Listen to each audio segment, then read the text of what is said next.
Alejandra Silva. I am the director of Venture Capital Miami. And for those who are here for the first time, we're a global organization that is based in 11 different cities between the US and Asia, Europe, and Latin America. We consider ourselves the connective tissue of the ecosystem, and the way that we do this is building this type of experiences so all of you can get together, connect, meet new people, and hopefully scale any idea or business you're working on. We don't do this alone. We do this with awesome partners. We do this every other Thursday here in Miami, just so you know. You can come back. You'll be receiving everything about our programs that happen here in the same building. And tonight, I have the pleasure to be sharing the stage with Marina from Unicorn.Events, which I know they're here for the first time in Miami. I'll give you the entire introduction, but it's great to have you here and great to have you all here. So have a great time meeting you and have some fun. Welcome. Thank you very much. My name is Anne, and the co-hosting of today, having this great event. I'm excited to make a quick intro about my life. Then we will start our panel discussion. So, as you know, we have the Unicorn Miami today. We have three organized events for the Startup Network, Venture Company, and Venture Miami. About Startup Network, we have some global sponsors of the Unicorn events globally. It's the Network Syndicate Fund and the Silicon Valley Syndicate Club and Startup League. As you know, probably don't know, Unicorn events have three rounds, like three tiers, three stages. We have the Unicorn Chip today. It's like the local part. Then we have kind of the continental round, which is Unicorn Fest. This year, Unicorn Fest will be industry focused. Normally, they are just spread over the continents like North America, Africa, Asia, Europe, and South America. So, and the Unicorn Cup is just a global fund. So the winners of each stage come to the next stage. So today, the winner of the Unicorn Beaches Miami is going to take part in the industry-focused Unicorn Fest. Startup Network is the whole system. It includes Startup Network, it includes VC House, where the seeds exchange the deals. It includes Unicorn.Events and Unicorn Cup, and it includes some startup in. A quick intro about myself. That's my company, and I'm focused. So let me just maybe like this, not convenience. And finally, we'll proceed to our very interesting discussion. Today, we're discussing global trends in venture industry 2022. We have the last minute replacement instead of Jim. Today, we have Jeff who came from Texas. And also we have Gary, who came from California. And we have Roxette and Michael from here. But it would be very interesting to know your points of view and your perspectives about the current trends in venture industry. I would like to start from Gary. Gary, what you have seen and noticed remarkable during the last year so that we can emphasize that it's like one kind of trends? Yeah, so if you look at it, think about how the world has changed in the last 2 years. 2 years ago, we were wearing masks. We weren't having events like this. The digital transformation is a common. Think about our lives, how different they are because of Zoom. I remember 8 years ago when I was one of the early Zoom users. People said to me, "Why are you using Zoom?" I said, "Because it's Skype something." And I sent out the links to my friends. You know, they have 400 million daily active users. The startups that were started during COVID from around the world, and at GSD we're mentioned. We have 121 companies in our global, representing 52 countries from around the world. By the way, the Unicorn Battle, they've done incredible things. They're from the Ukraine, by the way. And even during these dark times, they've shown the light. I mean, I've never seen resilience like the Unicorn. So the trends that we have in front of us, there's an incredible amount of money out there, but the key is how do you get the people to open their mouth? How do you have the right kind of messaging to get out there and present it to them?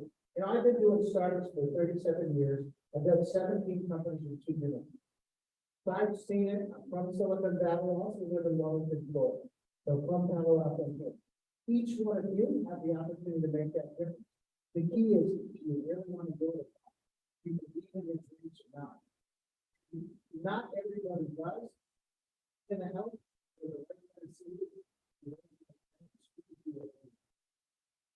I would like to highlight also that Gary has been a jury of Unicorn.Events for around 3 years, I guess. So I love, they have the best deal flow, the best company from planet Earth, and they're really good. Thank you very much, Gary. And I would like to remind everybody that Gary is a president and co-founder of Unicorn.Events Studios. And he came from Texas today, and Hoop has a very significant experience in venture industry, being both on the side of an investor and on the side of the startup currently. So we have a lot of exits already, and you actually represent today the Texas community. So what we see from here in Texas as upcoming trends, what trends we here. Let's talk about the venture fund. We've seen in 2019, we saw a boom, the buzz, a crazy boom, and it's going to be a crazy buzz. But crazy buzz generally means a crazy opportunity, right? If you look at the list,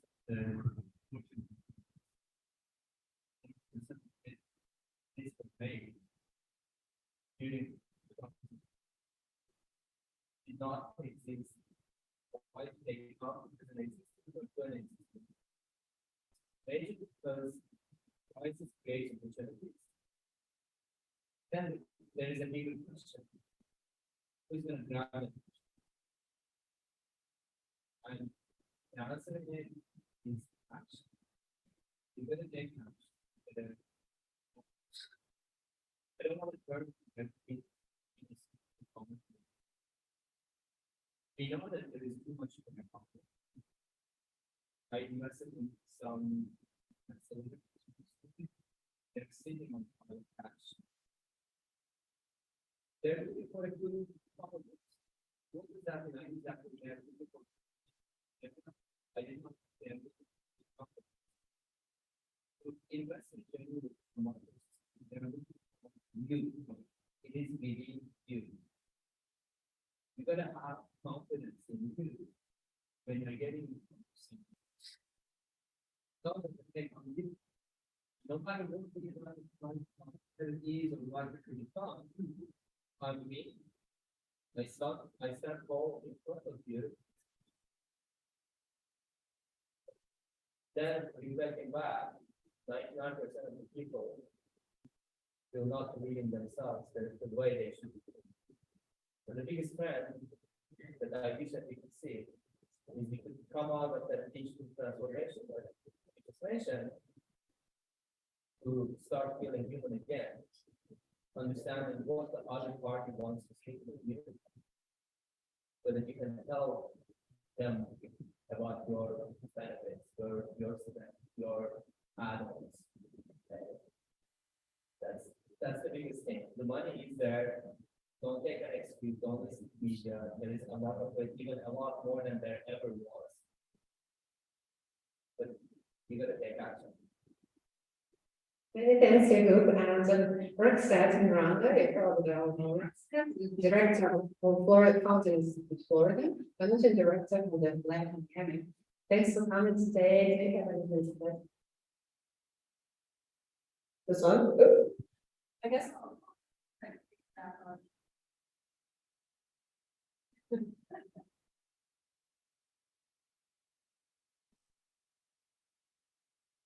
Can you guys hear me? I guess.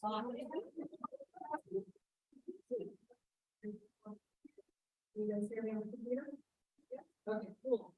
I just would like to talk about, I guess, the venture scene in Miami. In Austin, right?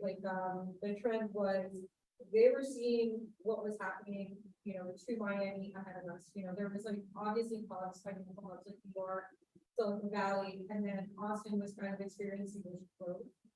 Mainly you had a lot of tech companies moving their offices there, and had SpaceX moving there, so there was some opportunity there. Miami was trailing behind a lot of these hubs like New York, Atlanta, Boston, Silicon Valley. Mainly because people didn't take the institutional money here seriously, and founders who were coming from Miami, no one took them seriously. So if you look at the trends in 2012, a lot of the people that were based out of Florida actually would fundraise outside of Florida. And then a lot of the times, even myself included, I'm very guilty of this. I'm from Miami, born and raised. I have a 3-4-7 year in Florida. Why? Because I would tell people I wasn't from Miami, so I can conduct business. People looked at Miami as like this kind of 2000 year place where you weren't a serious founder, and you had to eat, right? COVID happened, and there was a few of us ecosystem builders, like, Endeavor has been like one of the, pretty much one of the base here, a lot of Miami has been around for decades building that community. But not until COVID hit and those restrictions went away, and everybody started coming here and realizing, okay, institutions are coming here. I know we don't have state schools like Stanford, the Marine, that kind of affects us, but now people are actually taking Miami seriously, and a lot of the financial money is coming here. The FOMO effect is real, and I know when you guys are raising money, it's like, how do I create this FOMO effect? Follow up with you, like now, New York season.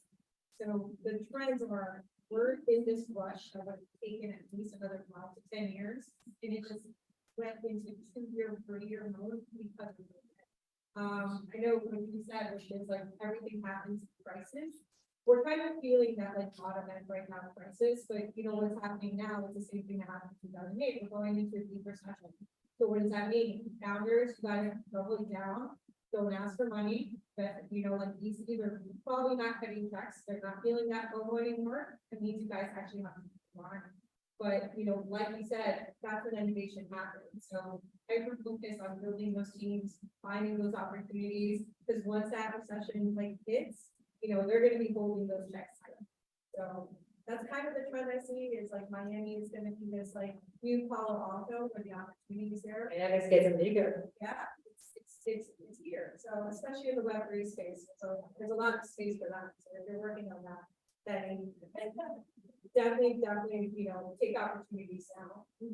We're gonna check Miami startups pretty soon for us, so stay tuned. Michael, many thanks for coming on the Family Day, and I would like to remind them, Michael Butcher is an entrepreneur, is an investor, is an investor in Miami, and a leadership fellow that's a startup for the university. Yeah, Michael, what you would like to add from your side?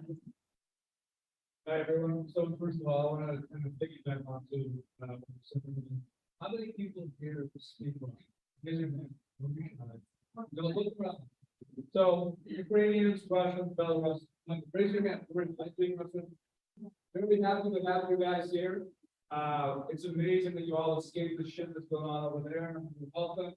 And look, as far as trends, everything that was said good. I actually think the recession was a good thing for investors. Later, but everything else was actually, I think as far as trends, and everybody was said before disruption comes. There's a fucking in Europe with nuclear bombs going to be going up this. Anyway, that's disruption. What is this disruption create? What are the opportunities? If you look around, and I asked about the Steve speech, these are business refugees. These are excellent companies that don't have a home field. And they're coming here and they're bringing their innovation, they're bringing their mindset, they're bringing their ecosystem, and they're bringing their brilliance. They're trading the brilliance out of that area and bringing it here. What I see as the next trend of investing in the United States is investing in crisis, in business refugees and here. And I meet these guys 2 to 3 times a year. Excellent people, excellent companies coming here because there's no business for them. And honestly, that's what makes America as an ecosystem for entrepreneurship great. We take in everybody from around the world. We do not discriminate, period. And we love diversity of ideas. Now, there's been a problem for a very long time that investors tend to be very homogeneous in what they invest in, who they are, demographically, politically, all that kind of stuff. But as far as Miami is concerned, as far as the ecosystem that I'm familiar with, I came here from Boston 3 years ago before the pandemic. I'm not a pandemic refugee, but nonetheless, I'm very happy to be here. But the ecosystems in Boston, the ecosystems here have shown much more tolerance for diversity of ideas and diversity of founders, which other ecosystems have been far more reluctant to do. If you look at California, they're still doing the same thing from an investment perspective. 20 years, 10 years ago. Here, people are younger, money is younger, people have higher risk tolerance, and people have a different flavor here. And that flavor includes investing in more diverse powers and the more diverse group of ideas. If you ask me where the that generation of entrepreneurs is going to come from, it's going to come from what we'll call second tier cities, like Miami. So I think we're in the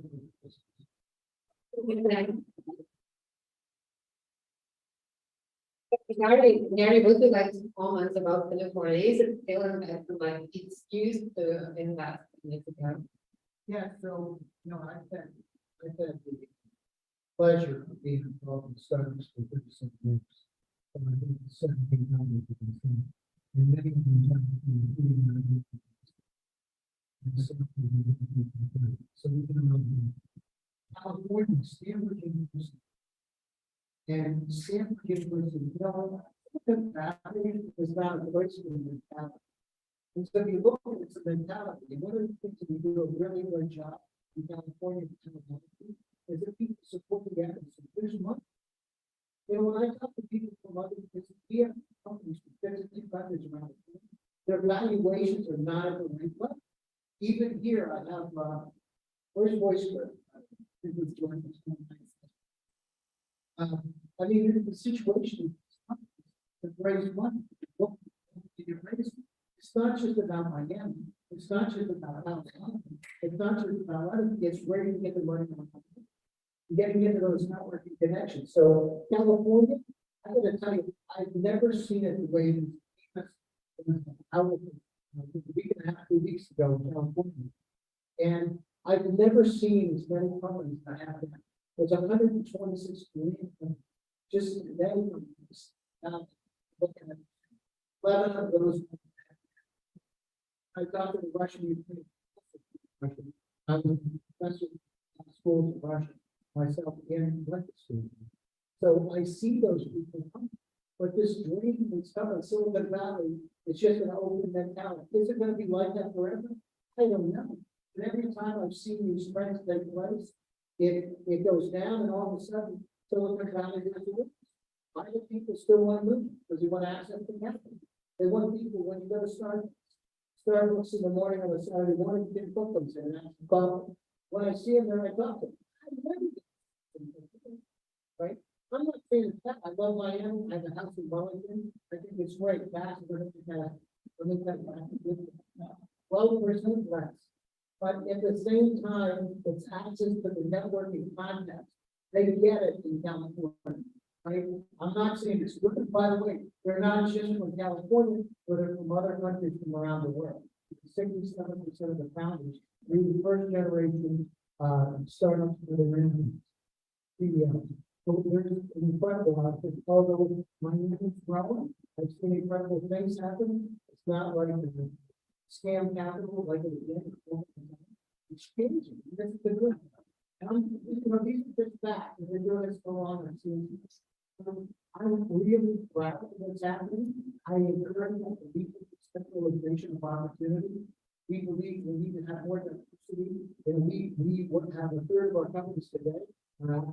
In startups, 1.4 billion people in Africa and 54 countries. We need to make this world better. We need to also be able to fund. You're right about it. Somebody said 99% of companies aren't aggressive and don't get funded. But it's not that they don't have great technology. It's because they don't have the contacts. They don't understand the sales and marketing piece to turn it on, and make it happen. That's where Silicon Valley is magic. Thank you very much. Would you like to add any maybe investment preferences currently noticed in Texas? I want to actually ask, how many of you are founders? Can you raise your hand? And how many of you have invested in a company, so pretty decent. So just look around. Can you take your investors? Can you leave your hand up, please? Look around you. don't tell me that you do not have access to funding. Okay? I'm not from here. I came here because I see opportunity here. In fact, actually, I'm not from the US. I didn't even choose to be in the US. I just got stranded because of COVID. I can't. That's real, like, that's the reality. For you to understand, if when opportunity comes to you, you gotta seize it.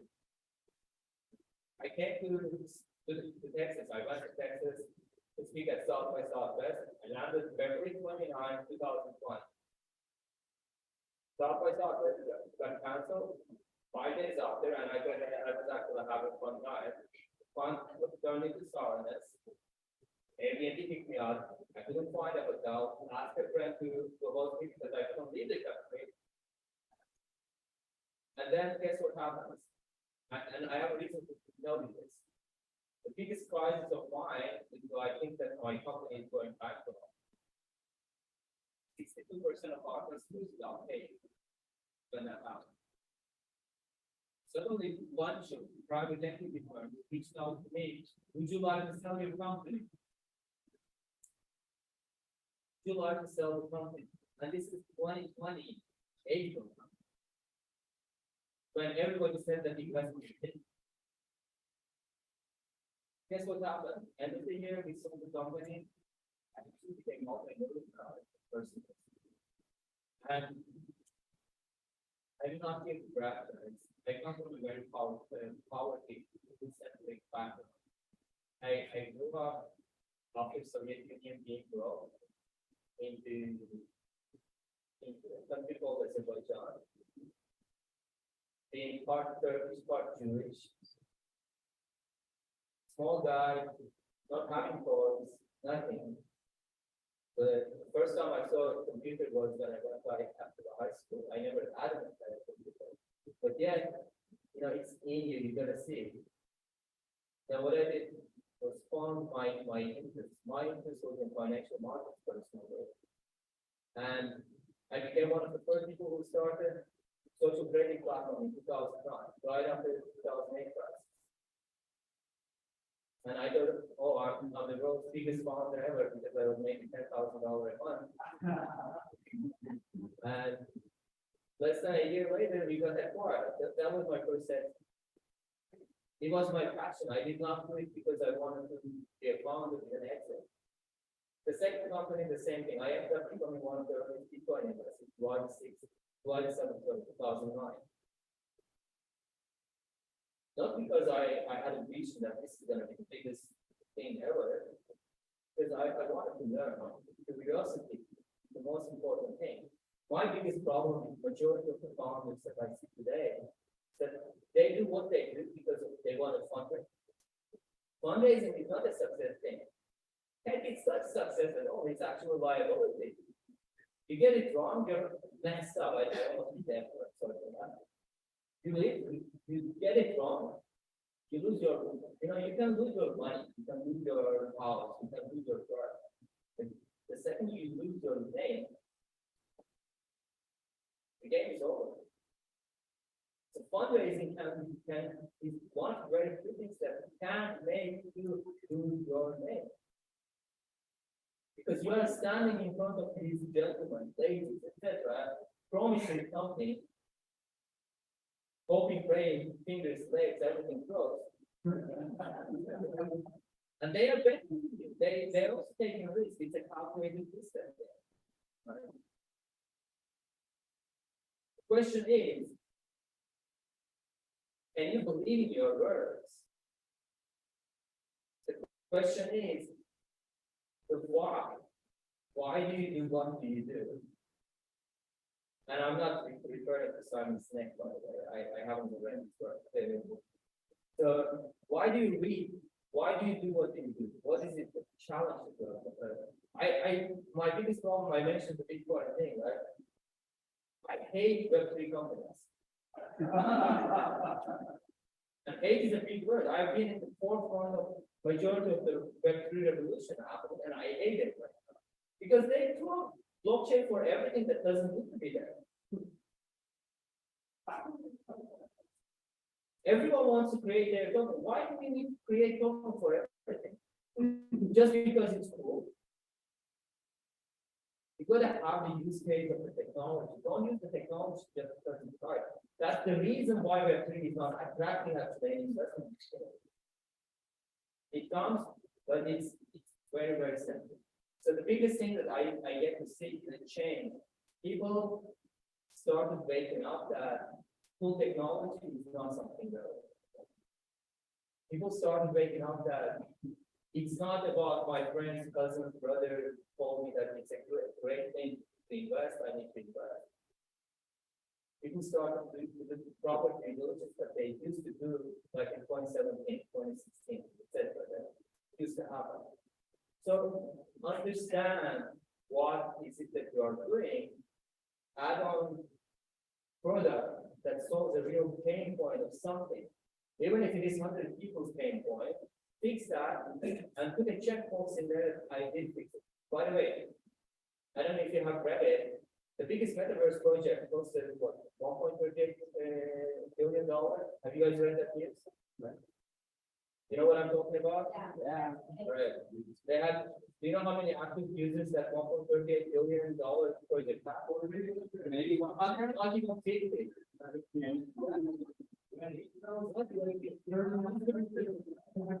So I don't attack it. I love the stand for empowerment, and I'll tell you what I did in my own company when time comes. But it's an example of pushing something that is not really fixing a real problem right now. It may fix a real problem in the future. I'm not disputing that. But don't leave. Founders have this weird thing called conviction.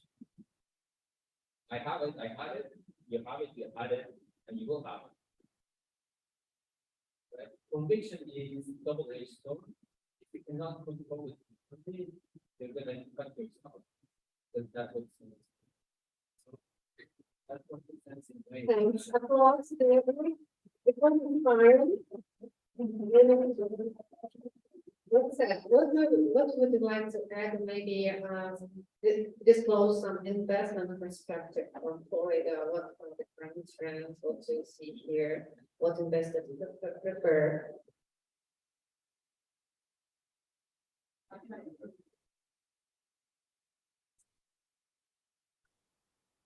So I kind of agree with what you said, where investors are gonna be not experiencing this level anymore. They're gonna be doing their due diligence, and we've been seeing that a lot, actually, with a lot of the VCs that we got here. They're no longer trying to be the first checks in, like they're being a little bit more cautious, right? There's a ton of money here, that's true. But because of what's happening, you know, that film already left, you know, last year, that's kind of hit the bucket. I guess in terms of trends that I'm seeing in Miami specifically, is a lot of funds are focusing very much on minority and diversity. So, you know, we have big firms like JP Morgan partnering with Techstars to run these like all female cohorts, all these minority cohorts. So you're seeing a lot of new fund managers that are launching funds that are mainly women, they're women of color, people of color, and they're hyper focusing on making sure those funds stay within those founders that fit that demographic. So I 100% agree that Miami is welcoming, but years ago, when I was growing up, Miami was a home for Latin refugees. So I'm first generation Nicaraguan, where my parents fled from the Nicaraguan revolution in the 80s. We're seeing that again, you know, here in 2019, with a lot of influx of Nicaraguan again. And now with the Ukrainian war, so I agree 100% that that's kind of what's going to be the hyper focus in Miami, is helping these refugee founders and those minority founders. Thanks. Michael, I know you want to say something. So just to piggyback, just to kind of full circle on my previous comments about California. I like California. I gave a lot of money to a lot of companies, big rate in California. I think California is a bad source as far as investment strategy is concerned. All of the visionary funds that were there, Texas, Miami, all the visionary entrepreneurs that were there. I'm speaking specifically about people like Musk and smaller entrepreneurs in everybody here, we're here from California. Isn't this a better place? It's not about that. There's a certain type of money there that's available to a certain type of time. And when I say that, I'm not gonna be boy, it's older white dudes investing. Here, over here is a different, I'm a refugee from the Soviet Union. This is unique, and I think we understand how beautiful it is to be in Miami. We're all from somewhere. We all have diverse opinions, diverse backgrounds, diverse thoughts. And what's amazing, not only are the founders diverse, the investors, these are second generation founders. They founded something, they exited, they made money, and now they're investing. They know that investing in minority run companies makes sense. They're not doing it for the good of the world. They're doing it because they see a market. They see a founder that people in the valley won't invest in. They can invest in minority founders with minority ideas at amazingly better valuations. Those guys have more than they. So look, as far as trends, I think I completely agree. Disruption is the mother of innovation. Global disruption, whether it's COVID, whether it's wars, whether it's refugees fleeing, and that is going to be the inflection point in any kind of investment strategy. And I honestly think if you're an investor or if you're an entrepreneur, I think it's about practice. To not use this crisis that's going on right now in Europe, the crises that are going on in Latin America, to fuel your investment strategy. Because there's an arbitrage there right now, it won't be there a year from now, it wasn't there a year ago. The answer to any investment thesis is why now is the right place to invest, and it's things that are happening today. And when I asked earlier about all the Russian speakers that are from that part of the world that are here, this is where the Russian speakers are coming. So as far as specifically Miami, this is where Russian speakers are coming, because it's a very good environment. As far as innovation for Latin America, this is where companies from Latin America soft land to commercialize in the United States. Miami is an amazingly versatile hub with an amazing diversity of ideas and amazing diversity of thought. And there's a lot of money here. But anyway, I think we have different ecosystems. People in California, Boston, New York, they can think a certain way. We do things a certain way down here. We have different flavors, we have different founders, we have different theses. A lot of the funds that have come down here have found a good home here. They found it really good, like people like Stars and other incubators that are moving here from the north. They're finding good fit here, but they have to change what they do because they have a different flavor. But I think that flavor is much better.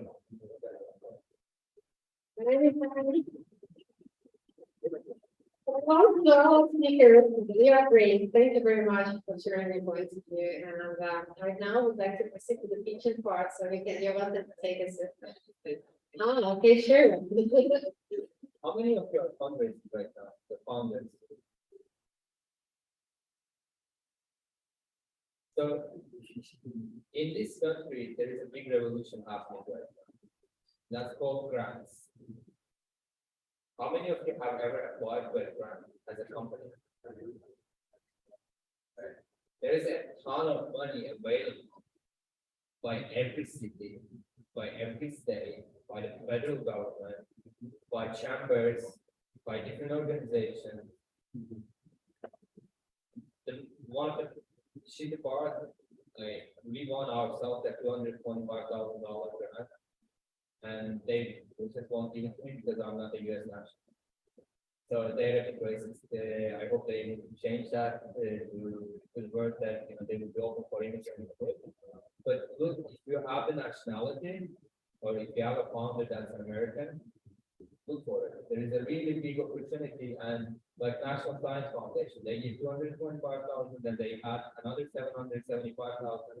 People deliver part of it. And if I'm not mistaken, they give another $1.5 million to commercial market. So there is $1.5 million, and it costs $0. It really costs $0. It costs 0% equity, and your equity is valuable. So I just wanted to share it because if we don't, founders are stronger together, and I hope that you share this kind of valuable information with each other, understand who is investing. The last point, don't just go to him just because he says he has money. He has that. It's not working like that.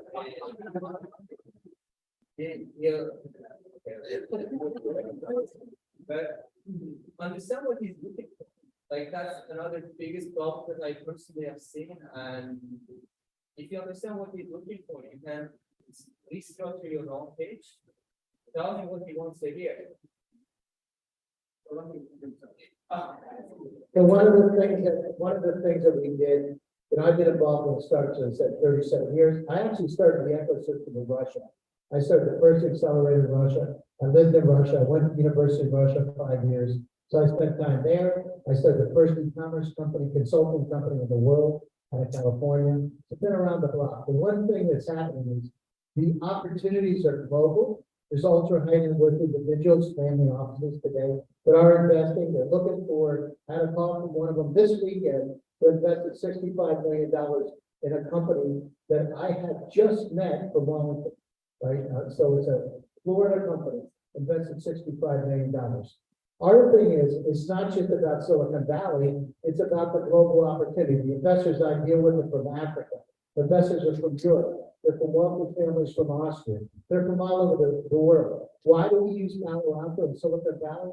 Because it's a great place to find those companies. You go to Stanford. Last year, I taught in the lead program at Stanford, the postgraduate MBAs, and it was a great place to source deals. I'm not saying Miami's not great. I'm not saying that London's not great. I'm not saying that Austria's not great. The situation is the opportunity. It's not just about one company. It's not just about one VC. Inside a lot of those VCs are high net worth individuals and family offices.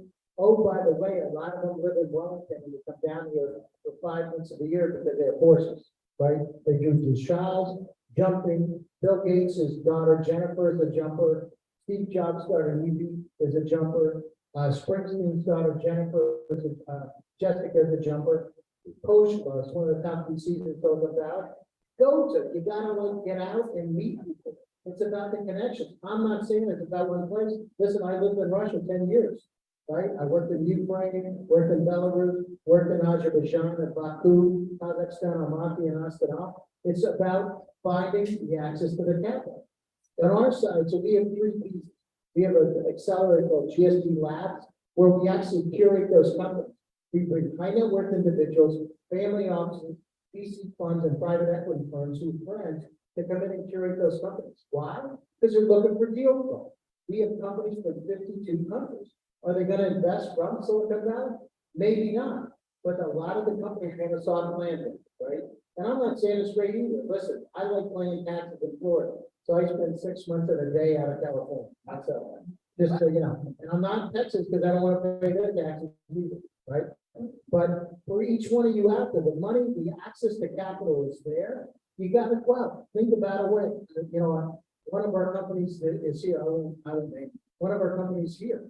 Companies raised $3.4 million. It just raised a $750,000 round. Right? We also, I personally invest. So go out. You've got to be aggressive to find those folks. Like I said, family offices, they're a diamond in the rough. They're going to be down here during our Basel. So family offices have events during our Basel. I'm going to be at some of those events this year. Next week, they have one at the in Opal in Napa Valley. That's where you meet the people, right? So there's different ways to do it. It's not just about me. It's not just about him or her or him. It's about you got to find your way. My background is artificial intelligence, quantum computing, and metaverse Web3. Those are the 3 areas we have. We have 121 companies in those areas today. That's our sweet spot. We treat AI as a horizontal, not a vertical. We look at supply chain. For God's sakes, we couldn't even get a roll of toilet paper during the pandemic. Isn't that kind of weird? They had quantum computers, we couldn't get toilet paper. Something's wrong with the picture, right? I don't know about you. So anyhow, you got to go out there.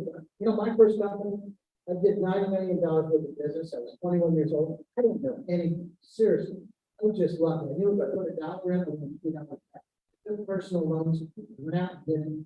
Company was successful, but it was because I was smart. I grew up on a farm and it was because of just that persistence. Each one of the folks here in the panel, each one of you is about persistence and tenacity. Don't come up with excuses. My name of my company is GSD, it's Get Shit Done. It's officially Get Shit Done. Really glad to talk about it. Thank you, guys. And please, Michael, you would like to. Okay. Yeah, let's make it to the conclusion part. Thank you very much.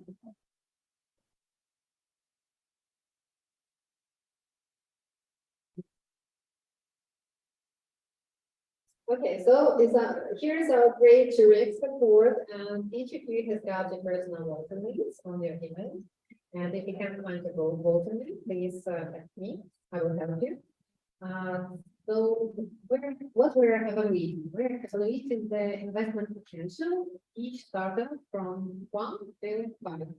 And also, our guests are also very welcome to vote for the startups as well. So you can just visit our website, that's also the Startup Network, to Unicorn Pitches Miami, and you'll be able to vote for the startups as well.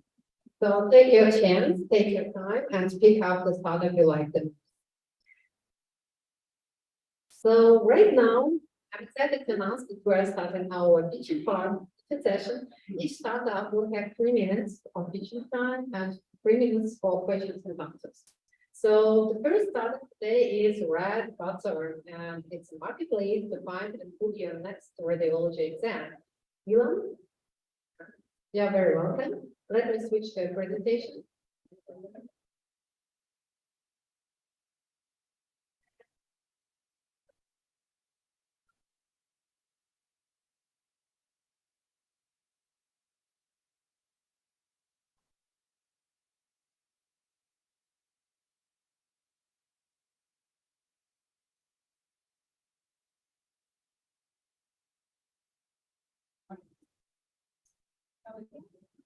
Hello. Um, All right, is everyone ready? My name is Ivan Adler, and this is my co-founder, Jeremy, the co-founders of Academy of Health. We help patients find their next radiology exam. So we don't have a lot of time today, so I actually want to start with a pretty simple thought exercise. I want everyone here in this room to think about the last time they were exercising or and tweak their shoulder or blew their back out. I want you all to think about it and think, what was your emotion when you experienced that? Maybe you had a herniated disc, and what did you do about it? Think about that emotion, because that's what we're addressing here with Radicare. Is we help patients get diagnosed in a fraction of the time it costs. So fundamentally in radiology and healthcare, there's a lack of tech-enabled platforms that help improve patient outcomes and business outcomes at a low cost. As a patient, you may be wondering, how much is this going to cost? Is it covered by my insurance? Right? So what we found is there's no resource to find the soonest, nearest, and cheapest available appointments. And physicians have no resource to expand their radiology provider network, thus limiting patients by increasing the time it takes to get results from bottleneck schedules. Providers have no resource to improve volume while reducing administrative burden. Our solution is a SaaS marketplace to improve accessibility and streamline the path to diagnosis. We have a front-facing network that seamlessly connects patients, physicians, and providers to exchange information like referrals and results so that we can get everyone involved in the exam process through quicker. And by we reduce friction to getting an exam by getting rid of phone calls and fax machines with digitization and automation. We've been found that 17% of patients have their exam canceled on premise because the proper exam instructions were not given, or because they had contraindications discovered on site. The new path for diagnosis that we envision is one where it's not biased if you're insured or uninsured or what your background is. You can get a referral from us or upload one from your existing physician. You can book your exam and have an easy check-in experience. And if you have poor access to transportation or you're pregnant, you can even get a mobile imaging provider to come and shoot your x-ray or do your ultrasound exam in the comfort of your own home. Our booking model is simple. We take an average of an $11 booking fee that we charge radiology providers, which varies based on the cost of the exam. This is targeted towards 300 million outpatient radiology exams and plan to expand that into the enterprise and insurance markets that have outpatient arms at 750 million total radiology exams booked per year. And then we plan to expand into adjacent markets that are high growth, such as physical therapy. I like to show our product comparison slide because it shows all the things that we do differently on our differentiation, right? Whether that's disease management tracking for physicians, whether that's appointment reminders, whether that's, looking at different price comparisons and price ranges and insurance network ranges, right? Preventative screening, mobile imaging providers, these are all the things that we do differently. So I'm closing up here and I want to leave everyone with one thought. I want you all to think back to the first thing that I talked about.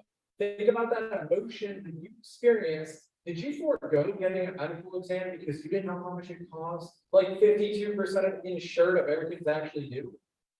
And are you gonna put that on hoping it gets better? Because what I urge you to do is next time, think about bread butter. Think about how you can come to us for an easy solution, get everything taken care of seamlessly. Think about the millions of people that we can help with this product. So again, my name is Elon Adler, and this is my co-founder, Merrick Kirby, and I want to thank you all for allowing me the opportunity to present today.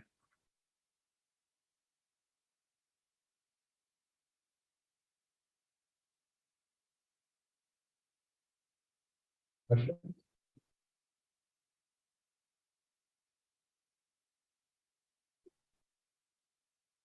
Hi, all right, perfect. Could you guys expand a little bit more on the revenue model and how you expect to make this financially sustainable? Yeah, of course. So we have different streams of revenue. If you're an uninsured patient and you want to actually get a referral from us, we do make a profit margin on that as well. We have licensure in all 50 states, so it doesn't matter where you're from, we can give you a referral. So that's one stream. Another stream is actually, so we basically when you book an appointment, you put down a $20 deposit, we generate a QR code and a confirmation code. When you show up to your appointment, you get that QR code scan, your $20 is reimbursed, and that triggers an invoice to the radiology provider who we then charge, which kind of based on the expense of the exam. So if it's an X-ray, it's $3. If it's an MRI, it could be $16. So that way they maintain their profit margins and donate to their costs, and we're also saving them a ton of money on marketing, sales, etc., administrative costs. We also plan to expand into working with insurance companies who are looking to move the care setting outside of hospitals into the outpatient network. So that's another revenue stream for us as well. It will be a white label solution, directing patients to the outpatient care, saving them lots of money, and then will also be a custom solution as well as SEO. So those are our main revenue streams. So, I feel like I already talked about it. Let's go. Tell me who your customer is. That's not extremely clear. So when you're making a sale, who are you making a sale to? Yeah, so we actually collect our revenue either A from patients who are uninsured who want to get a referral because they don't have a primary care physician. So they get a referral from us, we do take a margin on that. But the main people that we actually make money from are imaging centers. So imaging centers are extremely antiquated. A lot of them don't have websites. A lot of them don't have a booking tool. A lot of them don't have sales, marketing, etc. And have no means of connecting all these parties together. We use network effects, right? The same way a farmer would go to a farmer's market and they're going to get a lot more traffic. We do that for imaging centers to allow them to get a lot more patient access for a much lower cost. But you're selling to imaging centers and they're distributing funds to their potential customers. Correct. B2B2C. You're actually selling directly to consumers. So direct to consumer part is the patient's going to book. They're going to book their appointment through us, right? We integrate to an imaging center or hospital. But you're selling to the imaging center. Correct. How many imaging center chains are there? There's about over 12,000 facilities. There's a lot. Not just a reason, a lot of them are located in the same one. I've been to it. Big chains that provide imaging services. I'm assuming that this industry is very highly controlled by very few people that have a lot of different locations. Is that accurate? To a degree, there's a varying degree of it's fragmented. So there's independently owned imaging centers, outpatient imaging centers that are chains, but we're also working with hospitals already. So there's county hospitals, regional hospitals, and enterprise hospitals, all of whom are actually potential customers who do need a solution like this. So there's 18,000 hospitals in the US, for instance. There's 12,000 imaging centers. So all these people are viable customers, and it is a fragmented industry. It is not consolidated. There was a lot of consolidation in 2008, but it is still a very fragmented industry comparatively to other industries. Okay, so what I hear you saying is that you sell to imaging centers, but you also sell to a lot of other things, and like that isn't be focused on one particular thing. You're a tiny little company with a tiny little team, it's really hard to just do one thing, but it definitely can do all of the things with. On the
Hello, everyone. So, all right, so my name is Max Phelan. I'm CEO and co-founder of WildQ, and this is my business partner, the co-founder and CTO on Synchrony. So we design, develop, and manufacture patented, and now we're selling this small little thing. What is this? It's an absolutely unique, a super smart and educational toy that allows you to play in 4 dimensions. Okay. So first of all, we all know that the games market is huge. In fact, there are 3 billion people playing games, and it's like every third of on our planet play games. But there's a problem with screen time. So kids like staring at the first screen, smashing one button. It's good, it's interesting, but it may affect their health. So what we make, the device where entire surface is a screen, and by changing its geometry, you're interacting with a digital world as if it's a real object. Characters can go from one screen to another, go through the cube, etc., etc. Where we're now, R&D part is done. We have mass production set up. Now we've manufactured in China, about 1 million in revenue. Everything you can see here is patented, the way how it works, the way how it moves. And we have a rather big community already. But what is most important, we already create the whole ecosystem around it. So we have the software development kit, software emulator. People can download it, make their own games and apps for this platform, put it in our store, which is already available for Android and iOS, sell it there. And so far we have 40 plus games and more than 1,000 requests from third-party developers around the world.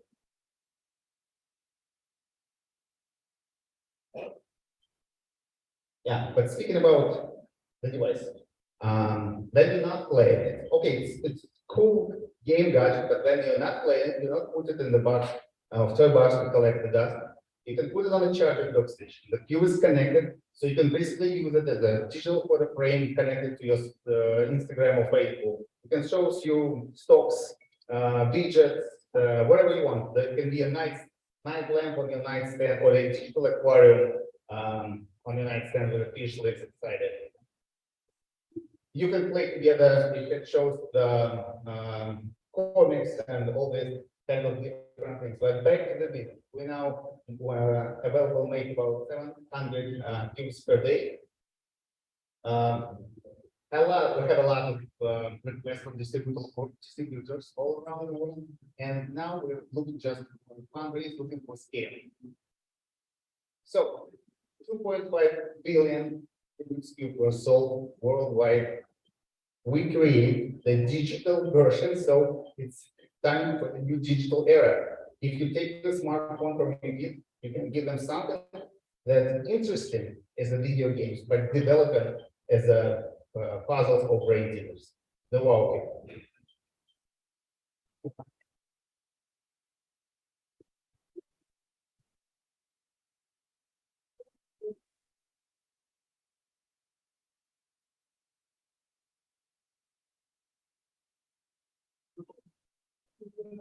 Any questions? Maybe.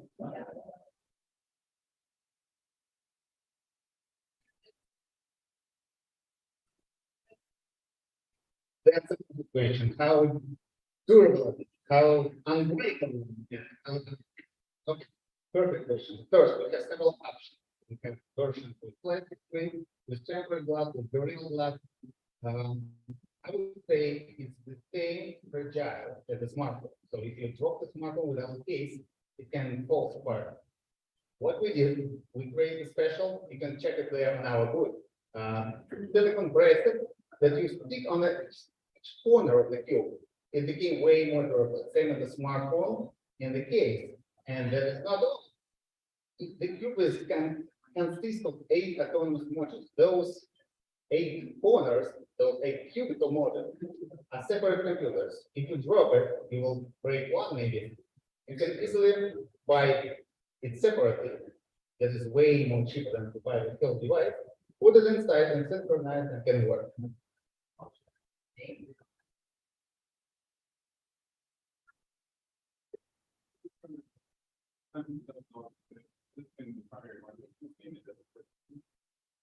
The question about primary market, right? Who is our customers? Or one. So, so far we're selling online on our store, on our online store. So mostly, according to statistics, it's like those who like technology, geeks, people, art people who like to make use it as an art object. Or parents who just want to buy the super cute smart toy for the Christmas. Like, how cute is it? Like every kid who holds it in the hand, oh, wow, it's tough with so many fun games, but eventually our plan is to go retail, of course. And then the target audience is like people who wants to buy the toy for the kids to make them like smart.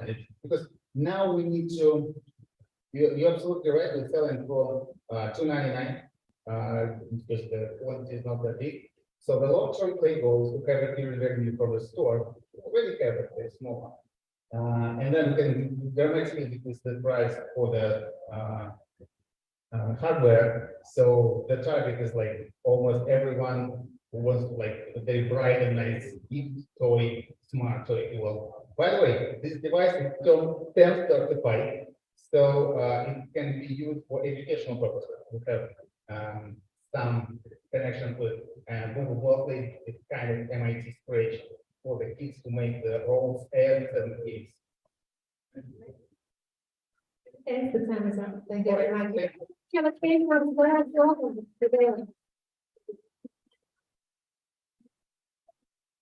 Play there. 299, starting from 299. I would like to invite somebody you already know. Because he used to take with his plate and then two phones. Here and the dog. But invite him to the panel because he represents the Texas community. I just want to give a disclaimer. I actually told her that it would not be fair for me to be in advance. So my apologies for all of you really in advance. I would say that it was not. I just gave myself being on Do you agree that you gave a very precious perspective about Texas community, right? So you already know my story. I came to Texas and I got to end up selling my company. So it helped me a little bit. But what you don't know is that last year I lost my car because of the cross. and the factory, the warranty, they use the force majeure clause saying that it was a godly event, so they're not gonna fix my car. And what, naturally speaking, like everyone else would do, I went ahead and I said, well, okay, I'm gonna write a review of them, expecting them that they would reply. This is exactly what happened. The review portal deleted my review, which probably you are using yourself. And when I questioned them, they banned my account. No wording at all, anything. So, by the way, this is an old presentation of mine. I accidentally sent the wrong version. But what we figured out was that the review portals have three major issues. There is no content ownership. You are the writer, you own nothing.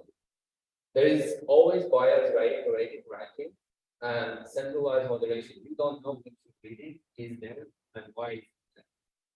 And the bigger elephant in the room is $63 billion loss that the US consumers lost last year alone, which is 12 cents on every dollar that you spend online. That meant to fake video generated signal. I will repeat again. 12 cents on every dollar that you spent last year went to paid video generated signal. That's it. And so the result for us was, I really appreciate this is actually not our presentation. I said it wrong. So what we created was a real Web3 solution without any crypto element or whatever. We don't want to be cool. So we created a platform where you, the user, become the owner of your content. We created a behavior analysis platform where the AI analyzes the review before you write it, the way you are writing it, assigns a behavior sentiment on it. And then we also eliminated the user assigning a star rating, where the star rating is being generated by the AI, which is more accurate. And then we said, okay, if you're assigning one generic rating, why don't we take it to the next level? Making star ratings for each category a company is looking for. Let's say a restaurant may be looking at price, menu, service, food, drink. So our AI also looks and analyzes subcategories and provides the backend subcategory action. So in short, we enable you to own your content, which is a hybrid now in a way. We enable you as a user, the moderator. We enable the businesses collect unbiased reviews, the other consumers collect unbiased reviews and understand what they're buying is real. And because you own your review, you play part of all of these things, why should you compensate for it? So we share a section of our earnings back to you. Plus, there's also lots of like cool engagement elements, gamified elements. Like we have these NFTs that we are giving away to some part of, we are gifting, we are not selling them these things. And to our ambassadors and so on. And they all know it because these all create transparency. So businesses get direct consumer, instant analytics, actionable insight points, customer retention and everything. The consumers, as I said, they get transparency, ownership, community moderation, and they get paid for their time. And most important of all, now let's say you are great at sushi and your friend know that you're great at sushi. Next time you're going somewhere, you can find that great person on Tested Web and say, show me the sushi restaurant recommended that by that friend of yours, because you already trust that friend.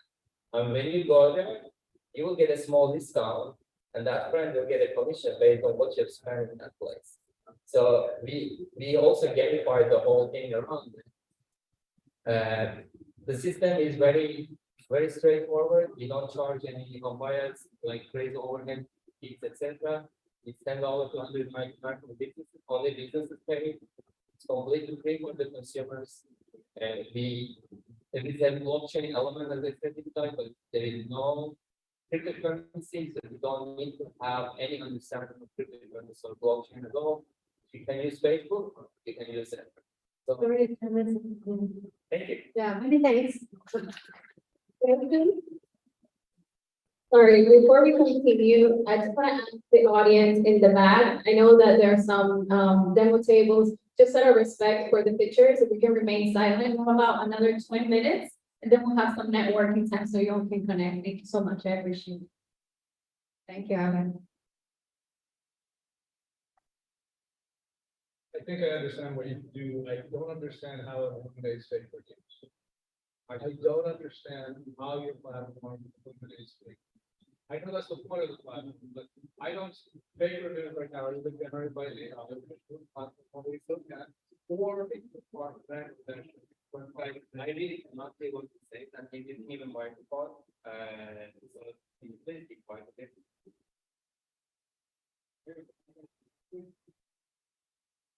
I think either AI can be generated or you can part of that, generated. This is the way that you solve the problem. I don't think that's the problem. We currently are basic, we are able to catch, depending on the news, 68 to 92% of the reviews. Before you submit it, just based on your behavior, you can identify. This is being done on 162 behavioral elements that we use psychologists to create. It's not a prediction. The reason why we do that, there are 3, 4, actually 5 steps that it needs to go. And it all step one AI process to the content and another one. And at the end, there is NLP, behavior analytics, and ownership related activities, which makes the system understand who you are, where you're coming from. And the most important of all, because the system is communication only. So when you're writing a review, there is also a validation per se in there. And if you're being caught by AI or by the community that you've generated fake review, your membership is terminated instantly, your earnings are banned, and the person who invited you gets also penalized as well. So there's a gamified activity around it that is very likely that you, maybe like this is something that we received, maybe one person will get to do that, 2 people, 100 people, 50 people. And when people see that they are getting penalized, and there are more benefits in there to create real reviews, psychologically, it's more beneficial for them to do that. But there is lots of things that we don't know what we don't know yet. So my quick feedback is Google uses thousands and thousands of criteria to rank search results. There's an entire industry called SEO that takes Google results. I don't see how your 160 pseudo-psychological variables are going to be able to do that. First of all, the second point is it sounds like you're actually doing a lot more sensitive platform than kids you off the beginning. So your problem was that you wrote a review, you got censored, you were pissed about it. Now you're creating a platform that has community censorship built into it. So it seems like you're actually making the problem worse. What we believe is that everybody says that I don't want to see something. The majority of the people say that I don't want to see something. That's the real democracy. The democracy is not within one person reading a review after we have, maybe it's a bot related, and deciding that it's a real or fake. That's not how the things should be done. And based on our current, by the way, tractions, which I can get there, we're launching this weekend on a segmented pre-launch. We have over 10,000 people waiting to utilize it. We have over 500 data ready to utilize it. And on top of it, there is $34 million of commitment from multiple enterprises, including some of the names that you've mentioned, that they are really ready to utilize our solution after testing. So I believe a lot of those parties, with what you don't know again, like Amazon ended up being penalized, Facebook ended up being kicked out of the European Union, Yelp is being sued every day. So post analytics does not work. You need to be able to create a live analytics. Thank you. I would like to invite our next starter. It's called Easy Champ. Here you are. It's number.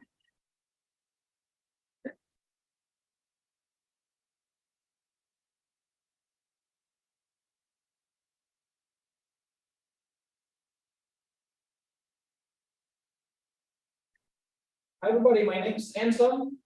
I'm the founder and CTO at Channel.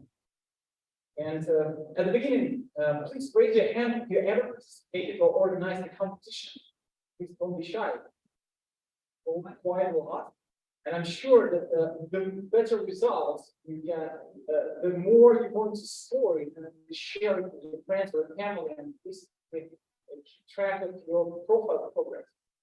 So our mission with each channel is so that people join playing and competing with each other. And yeah, we basically made a market research, and most people just use a simple piece of paper in order to track results or use a Google spreadsheet. But the software is not pretty good for it. So let's see what EasyChamp provides in this market competition with such players, competence, tournament, challenge. So we have basically a detailed statistics where you can track the score, how who's got a yellow card, injury, all the history of the previous matches, and also animate cross sport like in the Champions League with the what's rating. And we've got an integration with electronics sport games, for example, EA Sports, the FIFA and the NHL coming soon. So we also let people enjoy the live results from the real competitions. World Cup in Qatar, which is coming soon. And of course, we have a white label solution for the client, the website customization. And it's easy to import data from any source into our system. So well, our business model is subscription and based on our financial model and basically the plans for the next quarter, we want to expand to the US and Europe markets. We're gonna keep the target of extending also the kind of support. So our team is not just a team. We should build a website to track your chance. It's basically a platform engine. We develop a legal solution. We expand it and apply to any sport competition. And we basically have analytics of the data with different parameters. And we have a small data.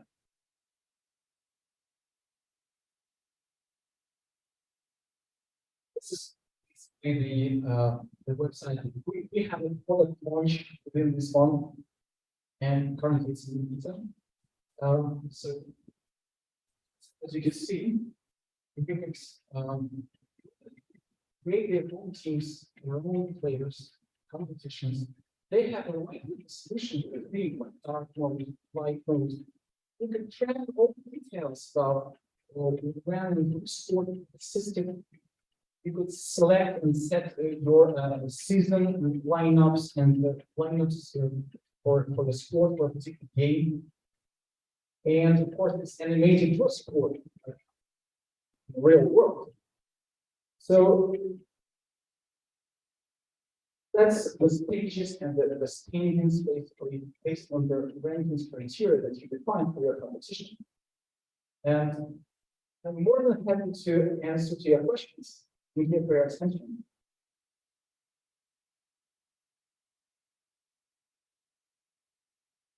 Any questions?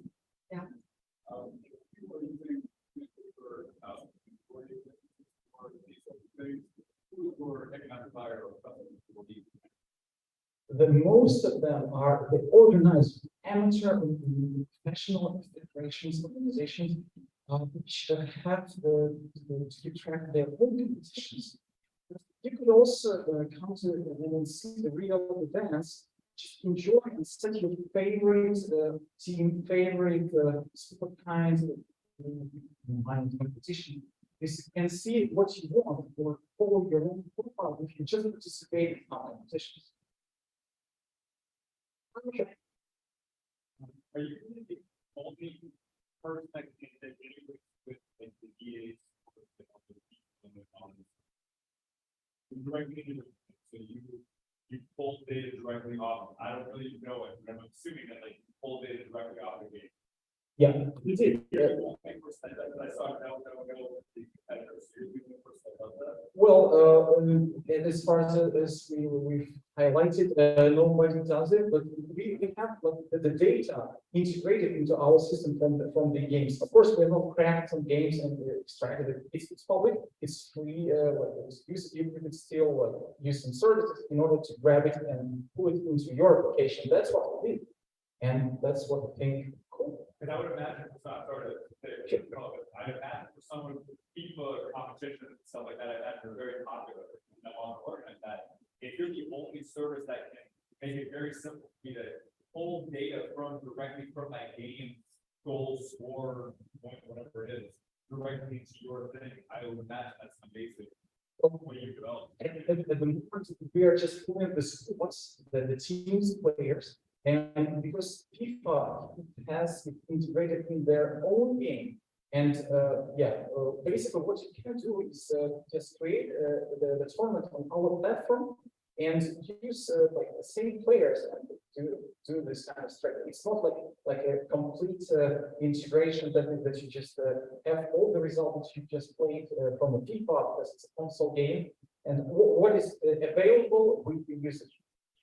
That's thank you for the great question, by the way. Many thanks to our guests for my question. Thank you. Our next startup is Polar Mixed Reality, and we are going to talk a little bit about crypto.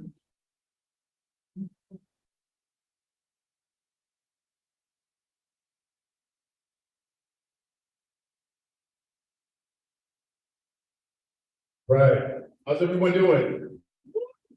Good night so far? All right. Okay. Thank you so much for being here. My name is Jonathan Herman. I am the founder and CEO of Baller Mixed Reality, which is pioneering a new era of autographed metaverse collectibles. There is a video. I don't know if you can click in the right in the center there. Hopefully the video plays. The next slide. Okay, that's okay. In the video, what you would have seen is a future demonstration of what these glasses are going to do right here. These are the first glasses that's a partnership between Facebook and Ray-Ban. They look very much like ordinary glasses, but these glasses are smart glasses. Oh, here we go. And let's see if this plays. I think it will. Fantastic. Soon, augmented reality will change the way that we experience the world. Wearing glasses similar to the ones that I just showed you, our environment will be enhanced with ratings, with information about the businesses that we pass on the street in real time. We will be experiencing an augmented version of the world. During this time, augmented reality assets will explode in value as Facebook, as Apple, and Samsung produce these glasses and spend millions of dollars educating the public about what these glasses do. Again, the demand in the marketplace for augmented reality collectibles will explode. Sake of time, I'm going to go forward to the next one.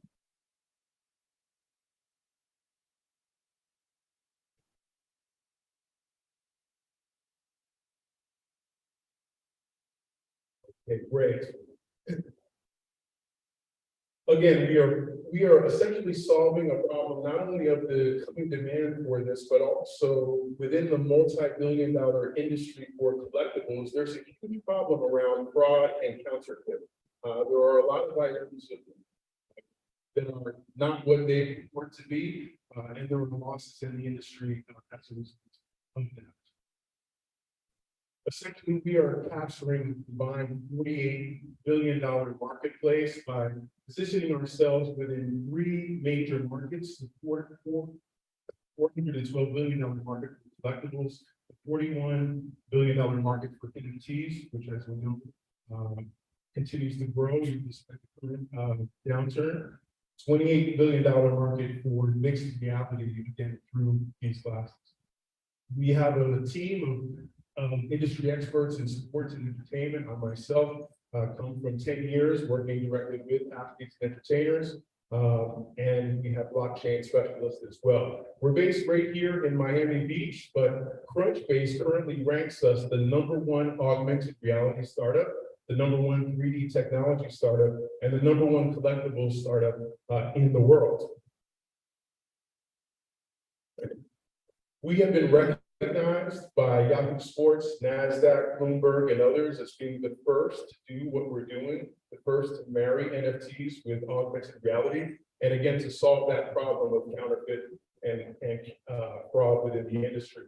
We're essentially building an ecosystem which consists of the mixed reality content themselves. As we develop the mixed reality content, we sell those as NFTs. We are not really an NFT business, we are an augmented reality content business. Part of that ecosystem will include exclusive events. So when we sign and work with athletes directly, they receive 60% of all of the proceeds that come from the sale of these NFTs. In exchange, they are also providing a real world experience for NFT collectors. At least part of our contract is that they provide those real world experiences. And then in conjunction with the utility token, which we're developing as part of that ecosystem, which will be required, it's not a cryptocurrency, it's a utility token. It will be required to purchase certain assets. Our partners will be given a certain number of those tokens, and we encourage community giving. I ran foundations for NBA players for many years. It becomes difficult to fundraise for your nonprofit years down the road.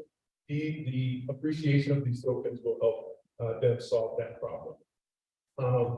I know I'm just about out of time. Currently, we have a $28.4 billion valuation from an independent firm called Equita, and we would enjoy and appreciate your support.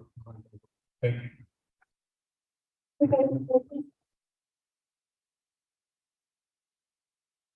So, can you explain a little bit more on how does that relate to the market? So I understand like that if you can access so that you can give that, but it's not gonna have any value. Is that correct? If you spend it, it's not going to be actually with value. It's just more like gift. So, okay, let me clarify that. So the way that it works is that we work with an athlete or entertainer. We identify the collectibles that we will invest in the conversion to augmented reality. The partner then promotes that to their own fan base. Our marketing is built in because each one of our partners represents a substantial fan base of their own. When the person buys the NFT, they unlock the content to the augmented reality. The token will be necessary to purchase certain assets. So usually in a limited edition series, the first one is the most valuable. That particular asset may require that people first buy the token. We do expect for the token to raise in value over time. But initially, it's strictly a utility token within the ecosystem that we're creating. And I should say that also, in order to experience some of the real world experiences that our content partners provide, you either need to hold a certain number of NFTs or a certain amount of utility tokens. So we're selling on OpenSea right now because it's the largest and most trusted network that there is. And on OpenSea now, you don't need to have cryptocurrency. You can purchase with a regular debit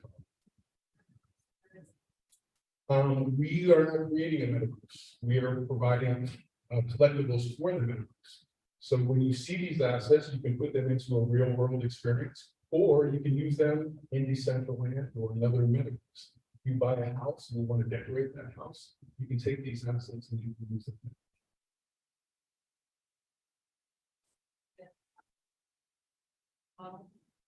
Sure. So as we said, we invest in the cost of converting those items to augmented reality. Our partners keep the physical assets themselves. We pay out 60% of that, both on the primary sale and the secondary sale. So the royalties that come from the future NFT purchases and the new collectors, we predict will actually pace the initial rendering system. But it essentially creates an in perpetuity for our partners. Yeah. Can you explain why you're not? Well, again, augmented reality is really our expertise, the mixed reality content that we're developing. We're doing that on an exclusive basis. So when we work with an athlete or entertainer, we have exclusive rights to that. The NFT is the mechanism to sell that, but the content itself, the real value is in the augmented reality collectible itself. The content. So you make NFTs and other paths. Yes, Subscription, more information. exactly. Access to IRL experiences. Exactly. So you are. Well, I mean, you could consider us that. We make augmented reality content sold as NFTs. Those might be available in other ways. So we met with a Grammy-winning artist in Atlanta just last week. They want to have experiences for super fans at behind the scenes at a concert. Those might be not sold as NFTs. That might be something that that particular content partner simply wants to add value for their super fans.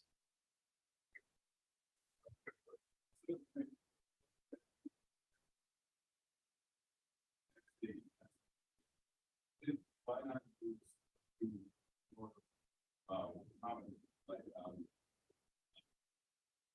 just it's not just NFT. If you're not an NFT company, then are there other ways have you considered those avenues to verify identity? It's not like it's really just the collectible and then events or having people look into to verify identity aside from the blockchain.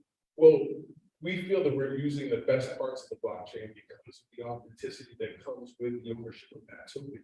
So we know the individual deserves those additional experiences or those additional rights because they hold a certain amount of the utility token or an NFT.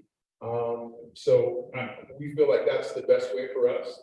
And then again, it provides essentially the NFT is a certificate of authenticity for the augmented reality content. Many thanks. Our next startup today is bricks number 6. Applause.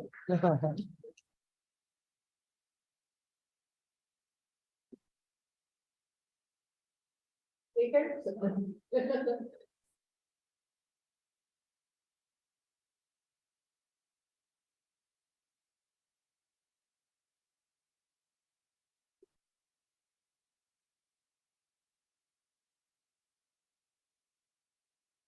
Hi, guys.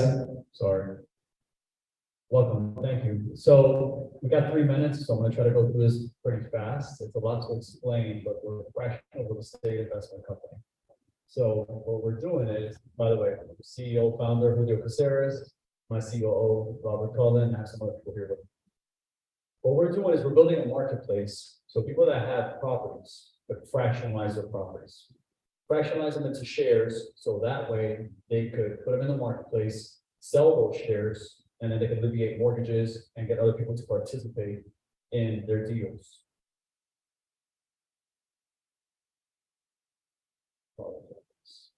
You can't easily buy or sell a property. You get out of the business. You can't easily buy or sell a property. It's very complicated.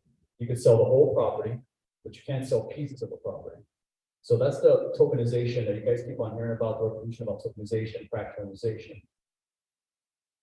It's also very difficult to pay off a mortgage. If you have renters in there, it takes a long time whether you pay your rent, your expenses, and your net, and you got to use that money to pay. So it's very difficult as well.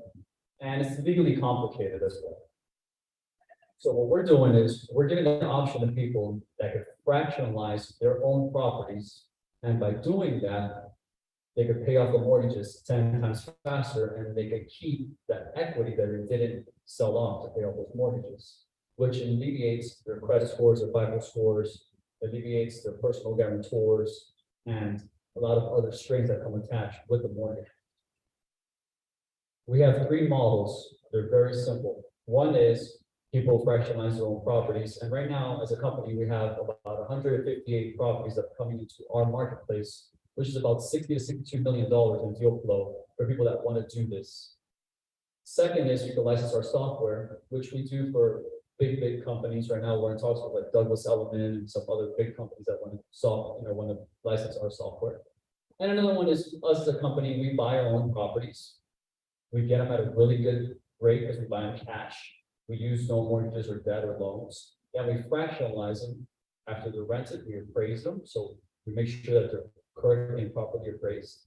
And then we sell 90% of it into the marketplace. People buy those shares and now they participate in that deal, having no real estate experience. So they're true investors in real estate. Right now, just the apartment is $5.2 trillion market. 35% of the US population are renters, and that number's actually gone up right after COVID. It's closer to 38% right now in 2022. There's also 10 to 11 million Americans. That number has gone up. It's 14.1 million Americans that have 1 to 4 rental income properties. So that's pretty incredible when you have 3, 4 rental income properties, but then you're mortgaged. So what do? Do you sell that property? Do you refinance and get back deeper into the bank? Or can you fractionalize that property, get rid of those mortgages, keep 20, 30, 40%, depending on how much you mortgaged, and then continue to buy more properties and continue doing a looping system. Owners fractionalize, remove capital, can remove a mortgage, and then reinvest the capital. That's one way license solution. And why we fractionalize is because we know what we're doing. We're professionals, we have real estate, brokers, realtors, wholesalers. When we make these deals, the average person doesn't know about these deals. Sometimes they have to be accredited just to get involved in these deals. Sometimes they're REITs. So there's different ways for these people to get involved, but it's a lot of barriers. So we're removing the barriers. So I'll touch in the owning your own property and what bricks are. When you own your own property, you're on the hook for everything. Liability, your personal liability, your credit score, the tax HOA. With our bricks retail investors, the only thing that the retail investors have to do is make sure their direct deposit information is correct. They own a piece of tangible property, a hard asset, that their limit of liability is making sure their direct deposit is correct. First, head to the next slide. How our looping system works, it's kind of our secret sauce of how we do what we do. We use a proprietary formula that we created to purchase property. We look at all the different variables of real estate, the HOA, the local municipal laws. We buy smart. We buy with a team of investors and a team of real estate professionals that we've cultivated in years. We put a renter in it, we do a quick cosmetic contractor package on it, and then we list it on our marketplace. So what makes us different? One of the key differences on bricks, and I'll skip ahead a little bit, is everybody in this room knows what Fundrise is, or what they wanted Fundrise to be. Oh, here we go. If you look up there and you look on this little graph, we have everything checked except one box. We're not a fund. What bricks is, we are a true marketplace where we allow our retail investors to pick the property that they want to invest into. They get to determine how much they want to invest. Our minimum investment is $100. So the ease of access and the ease of entry into real estate investing is dramatically lower. We remove the barriers for credit and FICO score. We also have our Reg D and Reg S. So we, in a sense, we remove borders, allow international investors the opportunity to buy property in the US without borders, without having to come here, without hiring a realtor, without getting a loan, without doing anything, do it from the comfort of their smartphones. The bricks team who live in Sarasota, we met each other in 1997 to bring dear friends ever since. Jeff Ressler, myself, Trevor Williams, and Travis.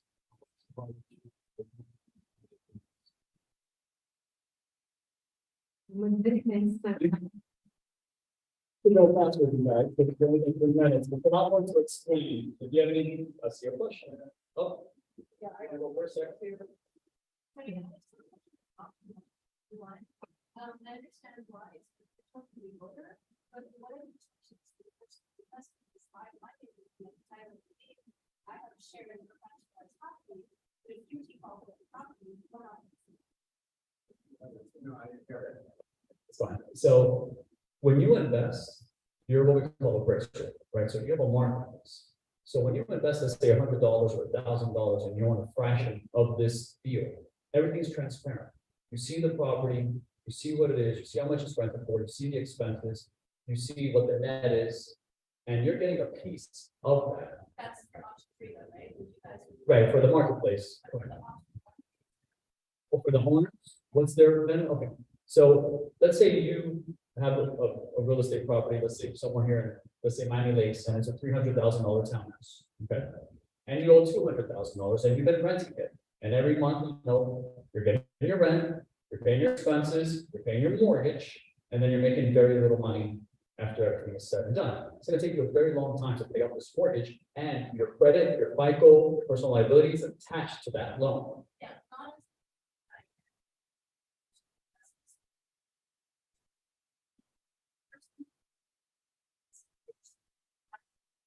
Right.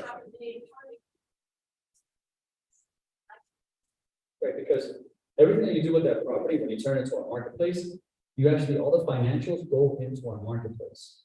So when the renter pays, it goes straight into an account that we set up together, so that way we protect not only you as well, but also as the investors. Exactly right, exactly, right. That's correct, that's correct. I have a. Questions, that's a quick answer.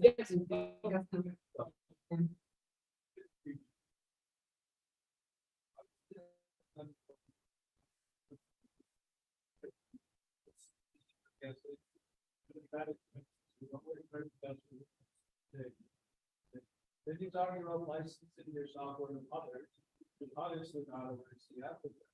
So so are you only for a better investor that doesn't allow all this information?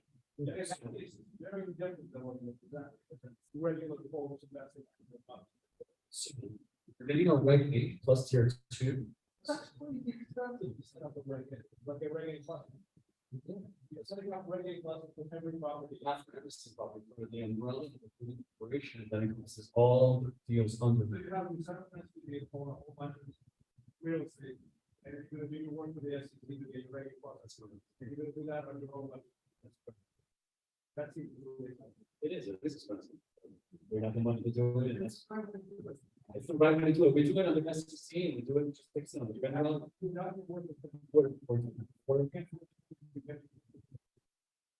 Right now, we're getting accredited qualified reporting investors.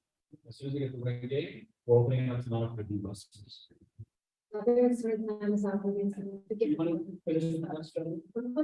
So I think we can. Thank you.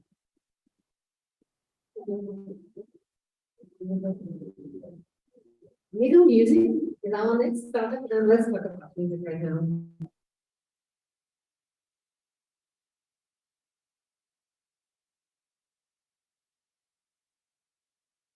Wow.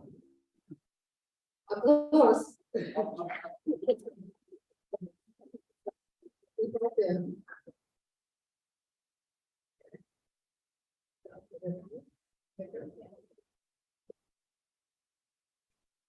Hello, everyone. My name is Nick Porter. I'm the CEO and co-founder of Needle Music.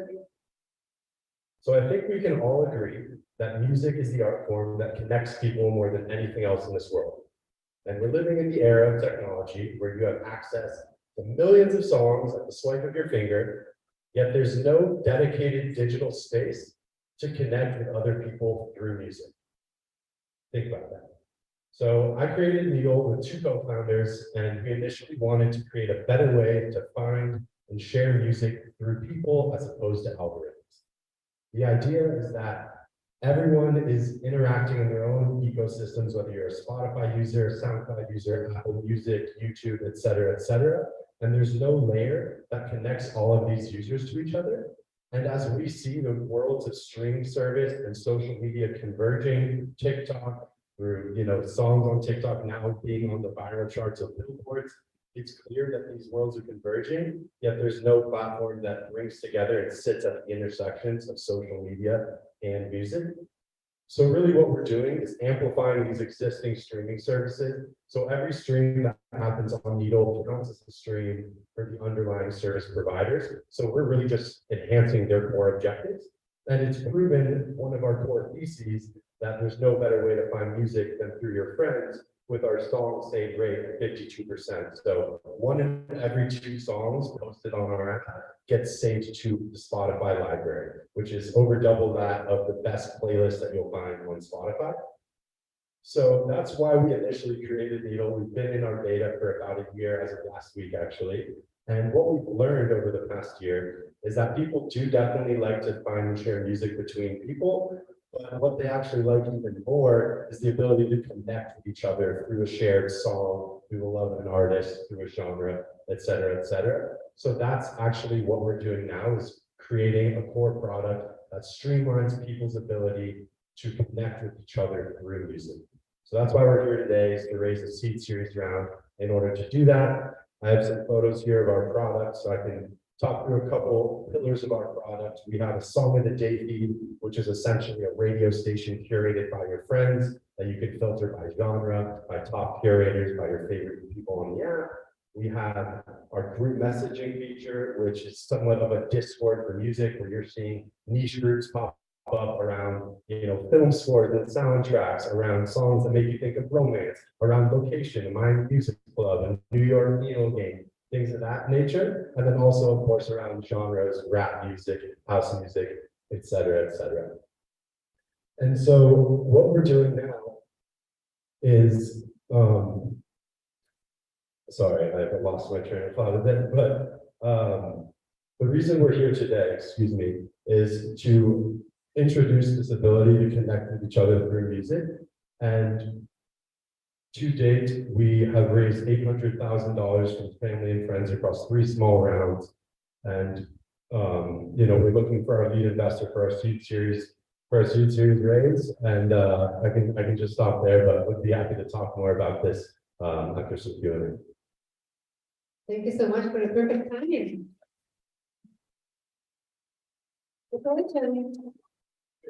So, it's very good because I'm a follow officer, and a few years back, I had a similar idea, side project. And, one of the biggest issues that I ran into, other than I was supposed to administer it, was just the economics of business. So if you figure out a little bit more on what the economics of business are and how the revenue support there. Yeah, of course. I'm so glad you asked. So we have 3 prongs for our monetization strategy. The first one is we're essentially creating an ecosystem for music influencers at the end of the day, right? So we're taking the power away from algorithms and putting it into the power of people. So through our ecosystem, the same way on TikTok that you boost a video to gain views and promotion, you can do that now through our platform to promote music. So that's number 1, whether you're a stakeholder, a rising artist, or just a super fan. Number 2 is through a premium subscription. So over 70% of our users have already said that they would pay $3 a month to use our platform, because part of the value add is we have people that are dating from this app, we have people that are going to shows together through this app that are now just friends on Instagram. So there's a huge passion for that. And then number 3 is we have a tokenization opportunity with this umbrella brand that I can't tell too much about, but they're trying to be the music verse, where we've already signed up Posh VIP, which is a ticketing platform, Project 91, which is an events platform, Sturdy Exchange, an NFT marketplace, where all these companies want to interact with our ecosystem of music lovers, because there's value to be extracted there outside of the $10 fee you're paying monthly to the underlying providers. So we're essentially kind of creating the credit card points system for music consumption. I saw some question over there. Yeah? Can you come closer? Yeah, I'm actually the music, not really music myself, saying so just to clarify, you're more curating the music discovery process rather than really trying to improve the monetization process for artists out of the music. I guess by virtue of using the platform, artists can gain more income when their music being more discoverable on through the algorithms. So you're basically just helping them get a competitive advantage in terms of streaming algorithms.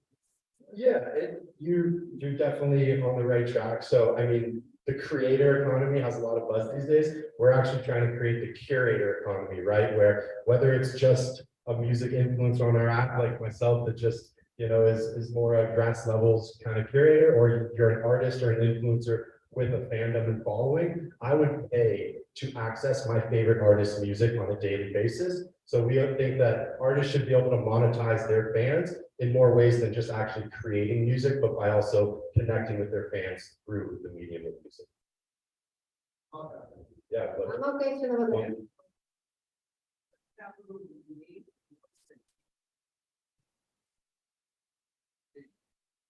Absolutely. So we are raising $2 million at a 10 million pre-money valuation.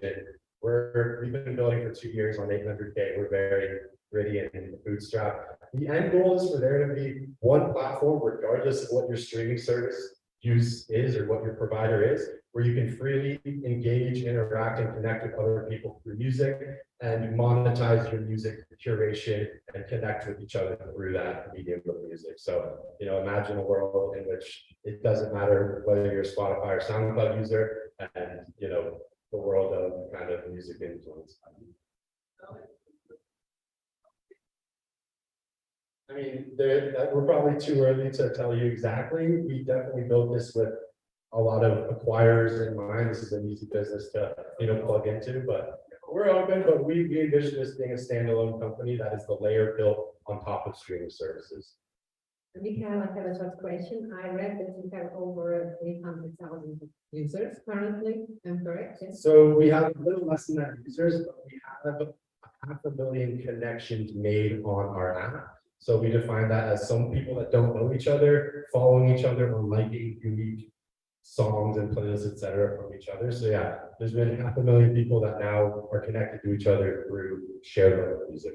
They came by word of mouth. Yeah, we haven't spent $1 on marketing, all organic to date. We've been in our closed beta or open beta, excuse me, for 12 months last week. One more, yeah.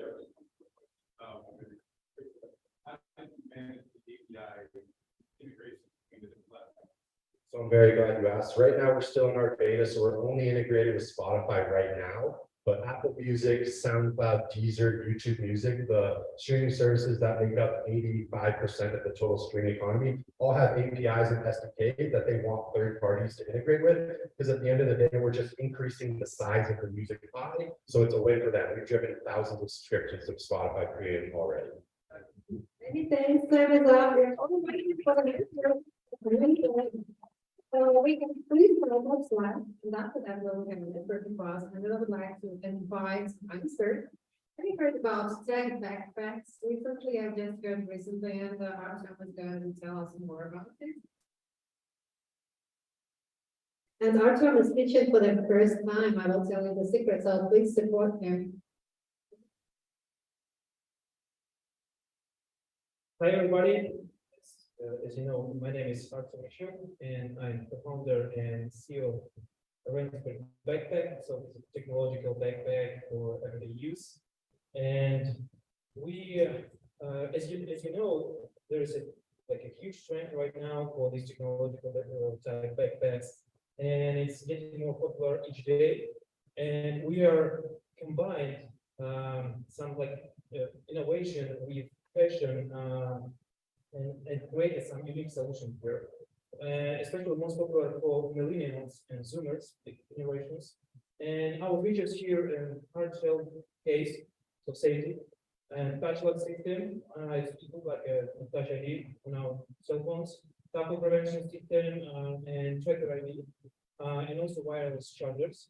And these unique features combined with standard for this type backpacks like built-in charger, waterproof case, and some special solutions for photographers and carry-on requirements.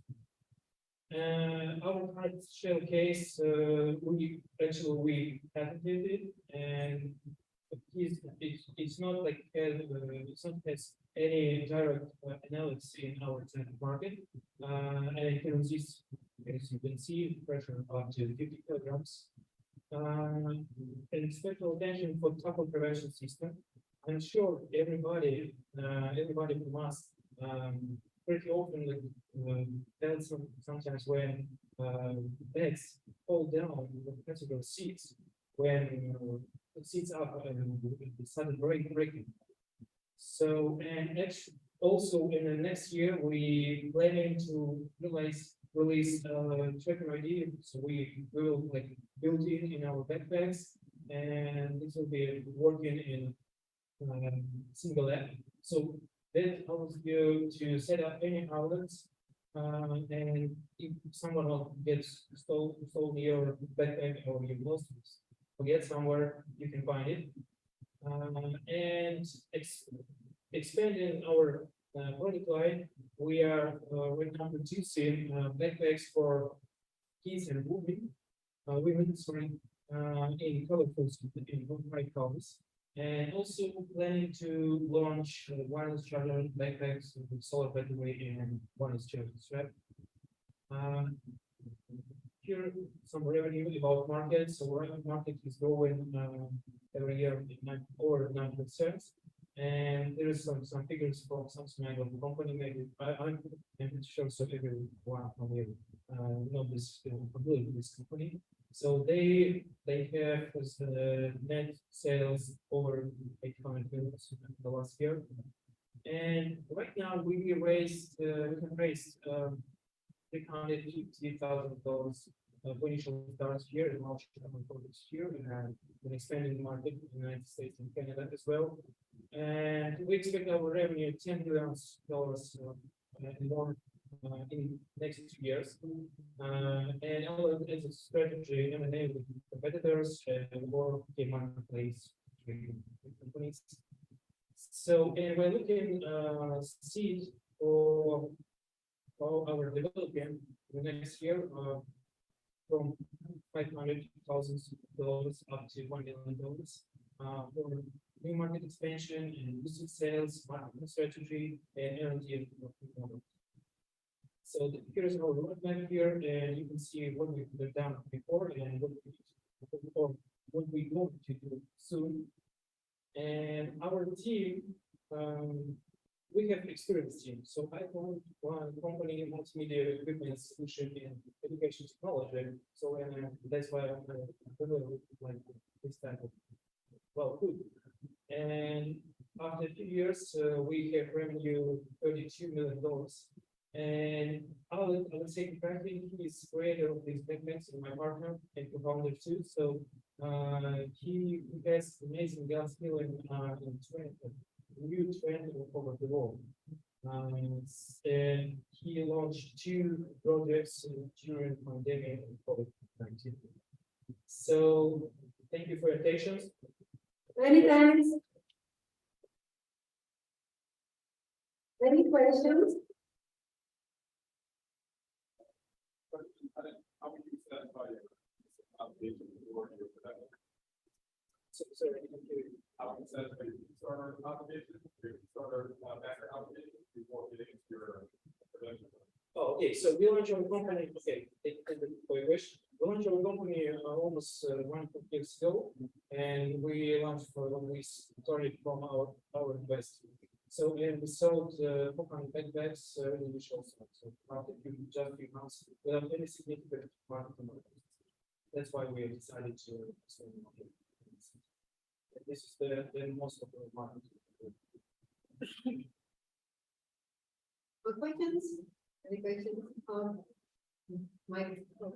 Well, are you selling directly to the sell to the retail? I mean, what is the market like retail and distribution? Yeah. And that relates to my question about margin. What are your margins? Our margin is sorry, I forgot to mention about it. Yes, our margin towards 40%, and this is like an average margin. And Really small. Very small. This is average. Let me explain it here. Amazon. So we right now our business model includes different directions. Yes, this is Amazon private label, first one, and we understand so this is all budget and low margin. And also we develop our companies and social media activities, and also if we sell directly to our customers, so we have margin more than 50%. That's so very. Okay, yeah, I understand. So this is this type of market, and if you compare us, So you're not like a distributor, but you're not going. we talk with distributors. So in Eastern Europe, when we won before, we provided our backpacks in their website and we sold 1 month just initial product was over to for 100 backpacks 1 month. So we expect each revenue. Yeah, many thanks. Let's start with mismatch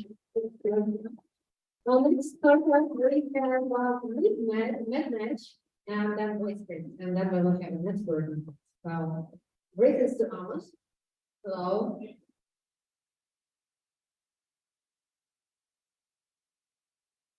Yes.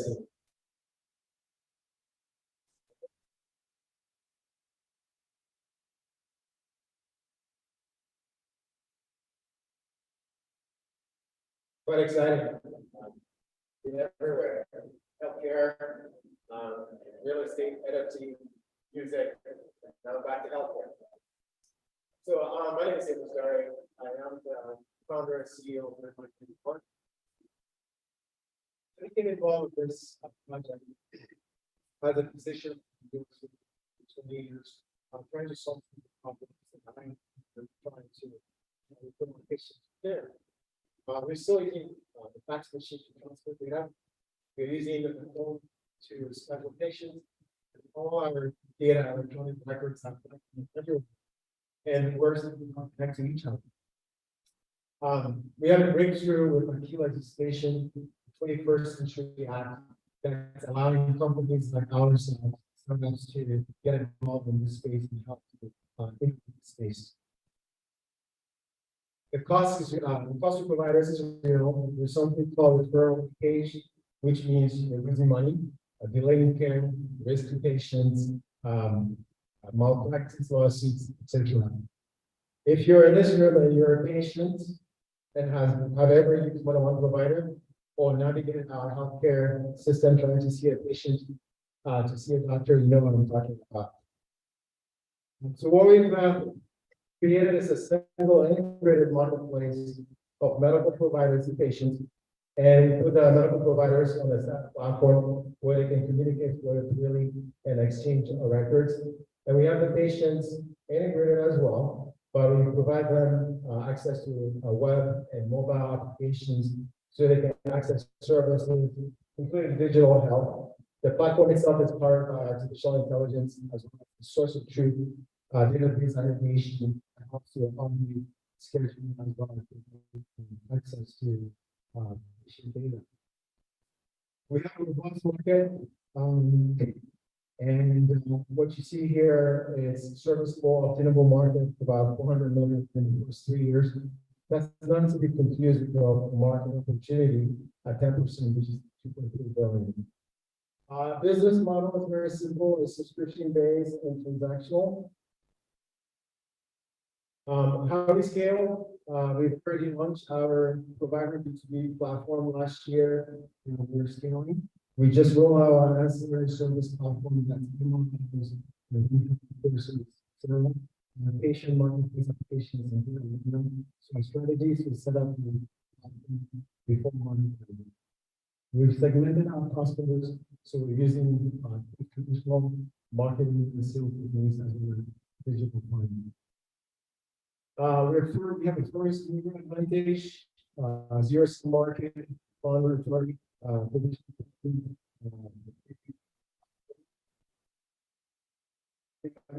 lot of business already. We have about 1,600 others.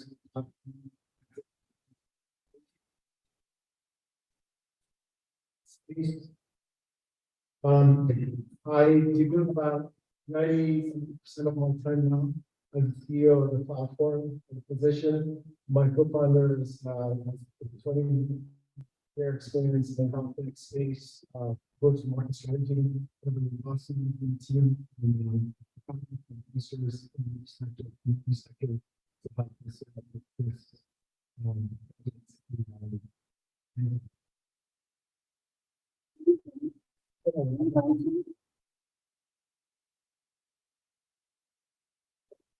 Please. What would be your ideal product to take you to that next level? You have people, time, companies, what's your direction for where you want to go? How much time do you? Thank you for asking. We have pretty much self-funded up till now. And we are, I'm doing the seed, loan from 2 million. And so far as partners, we understand that our goal to market strategy is integrating with the ecosystem. So the big electronic health companies, we have really integrated them because our customers are providers, physicians, and also, I love this, my companies and, those, so integrating with people who are already in the ecosystem is really going to get us out there and get us out. So I thought it's really this. Okay. I'm really sorry, what's how receptive have you been to use that in the medical field? It's just the beginning. When you start to talk about AI or something, I mean, the data, the amount of data that's coming into the space right now, there is no physician that can process that diagnosis therapy. Many SaaS product in particular that allows in Microsoft comes together marketplace to this also use outdated technology. The medical field is the slowest technology because it's so conservative. But you know, we have to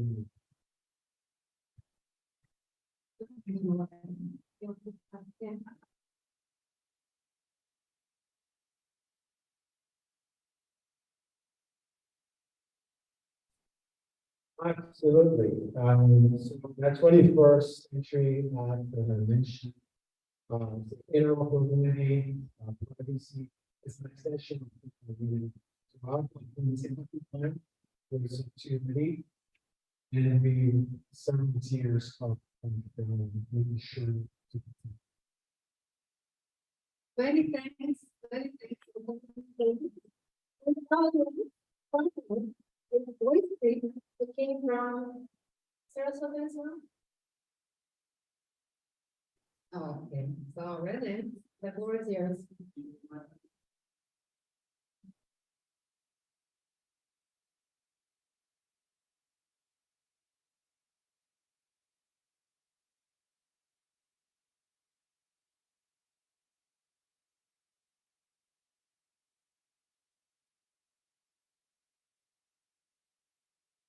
Right, everybody hear me in that? Thanks for listening. My name is Renee Arvin. I am the CEO of VoiceScript. We're a Florida-based legal technology company. There is one industry that's slower to adapt new technology than medical, and it happens to be the legal industry.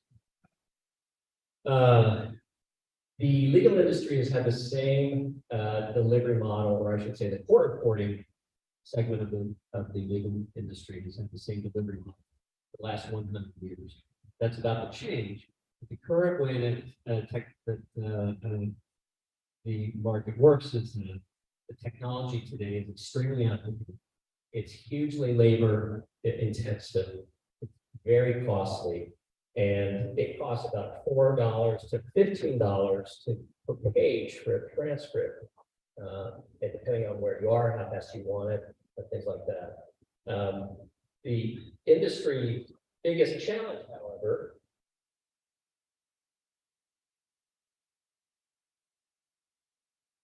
is there's a shortage of stenographers. It's the traditional folks you see on TV doing their typing away on their steno keys. In the last year, there were only 200 stenographers that graduated from school and got certified to be stenographers.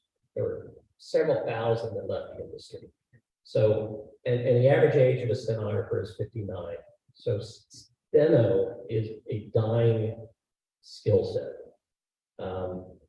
And the only way that the industry can move forward is to go digital.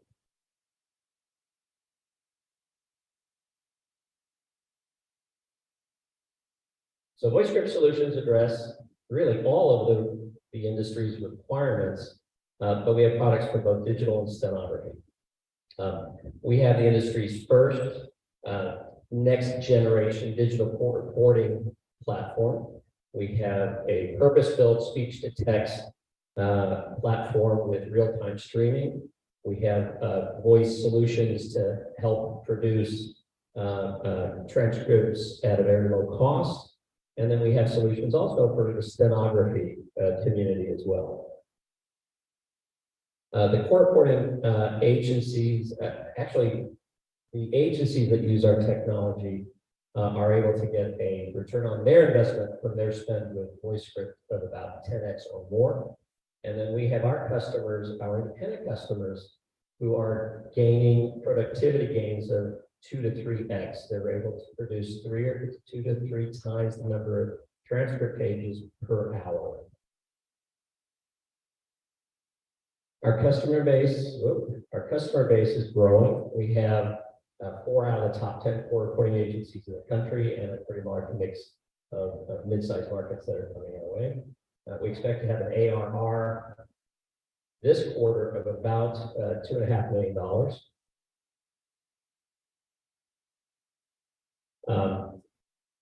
Based on 10% market share of the estimated SAM for transcript production technologies, we anticipate that our revenue is going to be about $50 million by 2025. But this does not include opportunities that we have to expand internationally, which we will. We also are preparing to launch several new products into adjacent market segments as well. And all of that is actually going to triple our TAM and SAM. To date, we have raised $3.4 million. We launched in 2020. We still have allocation of about $250,000 that we'd like to bring in before we close our round. And we're projecting our cash flow to be positive by sometime in Q2 of next year. And we're also gearing up for a Series A in the first half of next year. Thank you. Any questions? So the court reporting industry is 15% in the courts and 85% for private depositions, what's called evidence under oath and insurance speak, and we do both. My background, I have been running companies and also sales for a few very large technology companies in the past. Did several startups, 0 to 100 million plus, one of them went to $500,000. And then I got involved specifically with speech AI and transcription technologies and the legal market about 7 years ago in a company in California where we were building applications. If you come to the we were at the time. So, especially in the industry, where we're very slowly.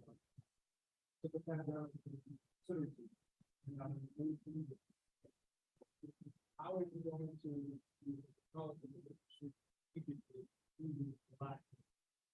So there's a saying that's actually it's actually starting to get a buzz in the industry, and it's basically called digital for God. Agency owners are losing business, they're losing reporters. In fact, many of the agencies that we speak with and are turning into customers of ours have less than half of the number of reporters they had 3 years ago. Pandemic accelerated the exit, if you will, for a lot of the stenos. And so for the only way that they can serve their client base and the only way that attorneys can get reporters in many cases is through digital reporting. So these companies are all scrambling and trying to figure out how to become digitally skilled.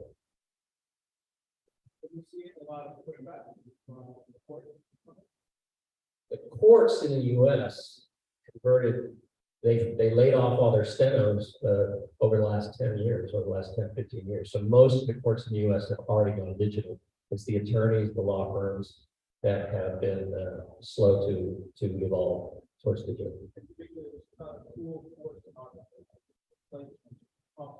We have have solutions that replace stenographers, but we also have solutions that make stenographers much, much more productive. And in fact, a lot of our customers are stenographers or the folks that produce transcripts for stenographers. The last question, very quickly. My question to you is, with the declining rates of doctors graduating from the training programs, how does your solutions, well, really, do your solutions still require that specific training in recording and stuff? So it takes 2 to 3 years to become a stenographer, and only about 5 to 8% of the folks that try to become stenographers actually graduate. You can actually take someone that's skilled off the street and within 8 to 10 weeks, turn them into a professional digital court reporter. And we actually own a school that does that, and we're training hundreds of digital reporters for some of the largest court reporting agencies in the country. Many thanks to Rena. Many thanks to everybody for here today, and I would like to remind our jury, just please finish out your voting. You have 1 more minute. Go to all the startups to check your votes.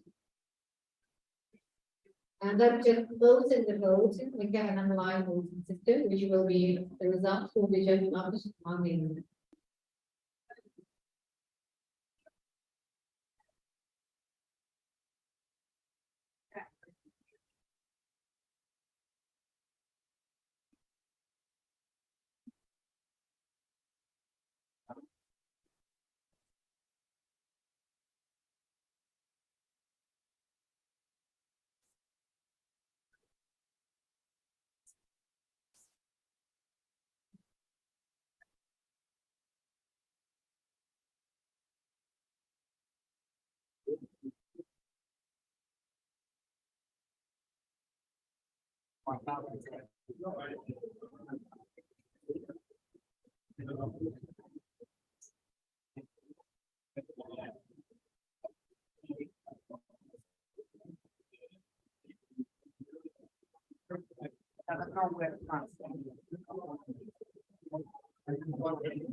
Okay, so we have the winners already. The winner of all the first place comes to Little Music Applause. We can see the result of the room. And the second place winner for today is Mitch Westford. Applause. And the overall winner for today is Voice Creek.